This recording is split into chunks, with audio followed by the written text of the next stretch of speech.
About Steele being the starting quarterback. Where do you go forward from here, and what have you seen in him in summer camp so far? Well, we go forward with him now understanding that that's his role, and that's a very important role on any football team, and he needs to embrace it, which I think he most certainly will, and has already started to kind of gravitate towards that position anyways with his on-field leadership and really more just his play. He's played really, really well throughout camp, knock on wood, and has understood the offense to the point where a guy that's been here 30 some odd practices where you would think he would is he got it down pat where he can get us in perfect plays and this, that, and the other. Not yet. So on that side of things, we've got a little work to do with that. But I think he feels comfortable out there. I think the stage is not too big for him right now, and he likes the offense. He likes playing in it. He likes what we're doing and feels comfortable with it. And us as coaches need to understand what he does well and what he is still working on, so that we can tailor some things to what he does well. What Coach was talking to us, and he goes, I believe Coach Herman's talking to Steele right now to tell him he's a starter. So how did Steele take it? I mean, what was his reaction? Actually, I never found him, so I think Coach Rhodes will probably be the first one to tell him. So,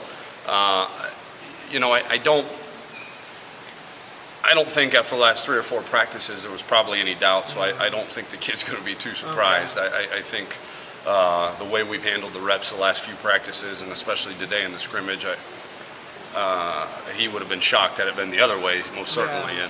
But I think he's a bright kid. He's an old kid, mature kid that I think understands where we see him. What's the best trait he brings to this offense? I can only pick one? The best, yeah. Oh, gosh. I don't give easy questions. The best thing he does is he gets himself out of trouble. And I know that's a broad statement, but he gets himself out of trouble with the football and with his legs. And so he can afford some minor hiccups here and there in the throwing game, because he makes things happen with his feet, and certainly the other guys do too. But you couple that with his ability to throw the football and get it out quick, and the strength of his arm, and you couple that with his quickness and speed. I think to say that the best thing he does is run the football would not do him justice. I think it's more of an entire package of getting himself out of trouble. Now, how do you go about making sure Jared's ready as a backup? I mean, how does his progression escalate, or how do you work with him now? Yeah, I think you don't treat him any different. You go about business as usual. Certainly from the last few practices, he'd taken most of the reps with the twos and had done a really nice job. He's certainly got things he needs to work on. I don't think he protects the ball near as well as Steele does right now. I think he's, and to his defense, I think sometimes he is such a rhythm thrower that he's going to throw it on rhythm, whether the rhythm says to throw it or the coverage says to throw it or not. And I think that's a really good trait about him when the puzzle pieces line up perfectly. But when they don't, I think Jared's got to relax and maybe take that extra hitch in his step, or wait a split second longer for things to develop. So I don't think you treat him any different than we have the last few days, and I think Jared understands it, and at the same time, it's probably not a surprise to him. I called those 2 guys in earlier in the week, and I said, hey, this guy, Steele, is playing better than you, Jared, and we had the conversation with both of them in the room, and he's getting the majority of the reps with the ones. You'll still get some, but you're getting with the twos, and if you want more reps with the ones, start playing better. And not that he was playing bad by any stretch of the imagination, but start playing better. And I told Steele, you want to keep this amount of reps, you keep playing the way you are, and in fact, you better elevate, because this kid's going to get better. And he did. He got better throughout camp, and would certainly not feel any angst putting him in a football game right now. I know you wanted to see the quarterback play take a big step forward in this camp. Oh, yeah. With Steele, did you see all that? With everything, everywhere you wanted to see the quarterbacks move forward, did you see everything out of him? Yeah. I think the simplest answer is yes. That with 20 some odd practices, he's progressed as good, if not better, than where we thought he'd be at this point. And we knew a lot of the things were in there. We just needed to see it come out in practice and scrimmage situations, and it has started to. And he's certainly not a finished product yet, but he's definitely a lot farther along than he has been. What did you see from wide receivers? I mean, some improvement. It's hard to gauge because, with Dede not in the scrimmage, and Reynolds not in the scrimmage, and Aaron Horn being limited a little bit, and Jarvis has a bit of a banged up wrist. Jarvis is tremendously gifted with the ball in his hands, but he needs to catch the ball better. Quentin Bundridge is a really, really talented kid that will play for us at some point this year, I would imagine, but needs to understand what to do. I mean, there's a lot of times out there still, after this many practices, he's not in the right place at the right time, but when the ball's in the air, he goes and gets it and can do something with it after.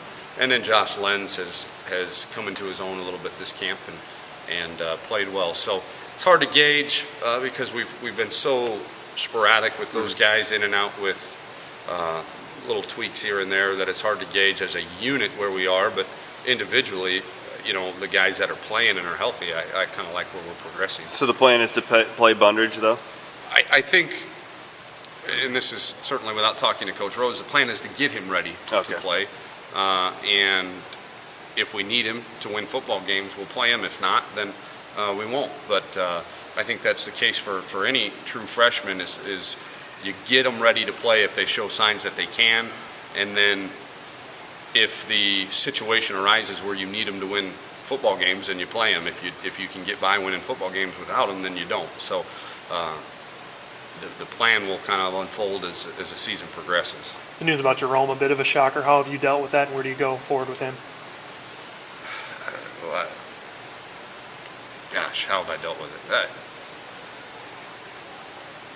I've been part-time dad, part-time big brother, part-time uncle, and part-time psychiatrist with him, and it's a shame because I think the kid has really, really matured over the last 2.5 years that we've been here, and has really taken this quarterback battle to a different level throughout the spring and throughout two-a-days, and has improved his game so much. And I say that, and yes, he's improved as a player without a doubt, but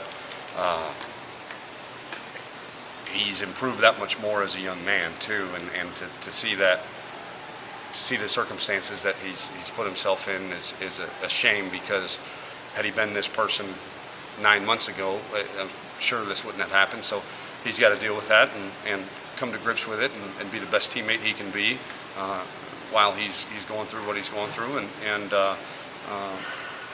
continue to help us win in whatever fashion he can. You talked about pulling Steele and Jared aside. So have you known, or Jerome's situation's been kind of settled for a little while?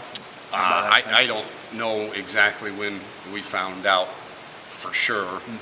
Obviously Coach Rhodes didn't announce it till today, so I'm not exactly privy to all that information. So, but as we were going through the process, me and Jerome certainly had a lot of heart-to-hearts. What do you guys do about a third-string quarterback? You got any eligibility?